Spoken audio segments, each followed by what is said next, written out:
support the current regime, and that is why we're voting against this. The Honourable David Parker. Mr Speaker, the problem for the National Party is that they've painted themselves into another corner, and it's a dead end where they are. They accuse others of being snake oil merchants. We heard it again from Bill English then. Well, who are they accusing? The International Monetary Fund. The head of the International Monetary Fund, Olivier Blanchard, said giving primacy to inflation targeting over other important aspects of economic management, like your exchange rate, is wrong. That's what the IMF say. Who else are they criticising? Nobel laureate Joseph Stiglitz. Who else are they criticising? All of these other countries in the world that are doing better than New Zealand. Mr English, New Zealand has a 30-year current account deficit. Under the settings that the national government is fixated on retaining, this year we've got the second worst current account deficit in the developed world after Greece, and next year we're the worst in the world. 2 years later, we're the worst in the world, the worst current account deficit in the world, because we do not cover the cost of our imports and interest from our exports, and one of the reasons for that is because we give primacy to inflation targeting in New Zealand by law under the Reserve Bank Act, which this bill attempts to fix. Mr Speaker, inflation targeting isn't an end in itself. It's meant to lead to a more stable and prosperous economy. And if it isn't, if there are other aspects of our economic management that are being subjugated to the primacy of inflation targeting when they should have more weighting but can't be given more weighting because of our law, then the law needs to change. We shouldn't be surprised that these things change over time. Of course, when inflation targeting was introduced in the 1980s, New Zealand had an entrenched inflation problem. And I can see why the decision was made to give primacy to inflation targeting then. But it's not the current problem then.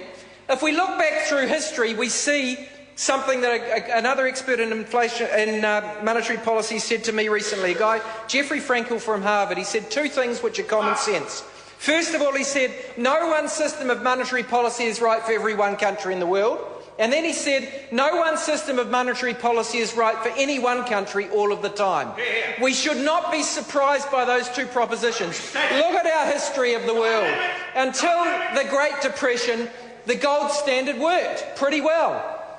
But we found then that in a downward spiral in a depression, the gold standard worked against the better interests of the economy because countries couldn't reinvigorate their own economies. So the world ditched the gold standard and they moved to Bretton Woods arrangements. And under that, we had capital controls, we had relatively fixed exchange rates, but we lost control of our local economies. And after a while, under Bretton Woods, we actually had stagflation.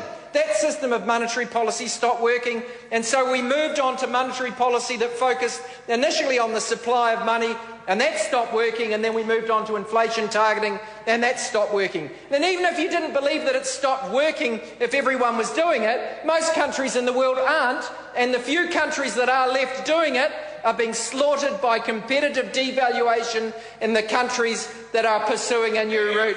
That is true. That is true. China holds their currency at a low level despite the largest trade surplus in the history of the world. It is appreciating a little. I agree it's appreciating.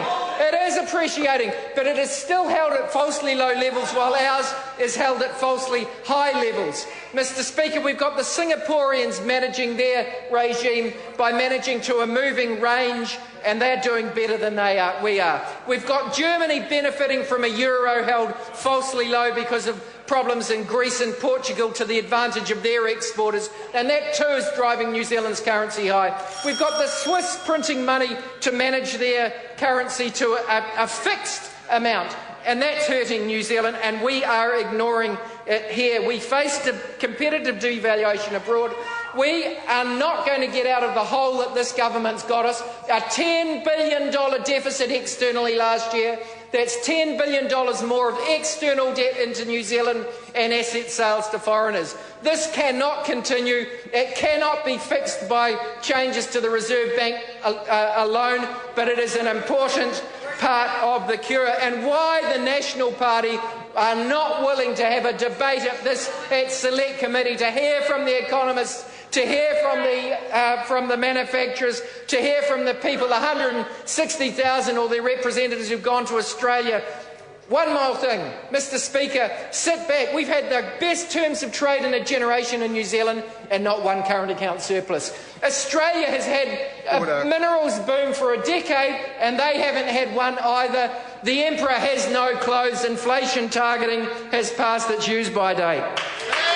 The Honourable John Banks. Mr. Speaker, the people of Epsom will be saying, thank God we voted for banks.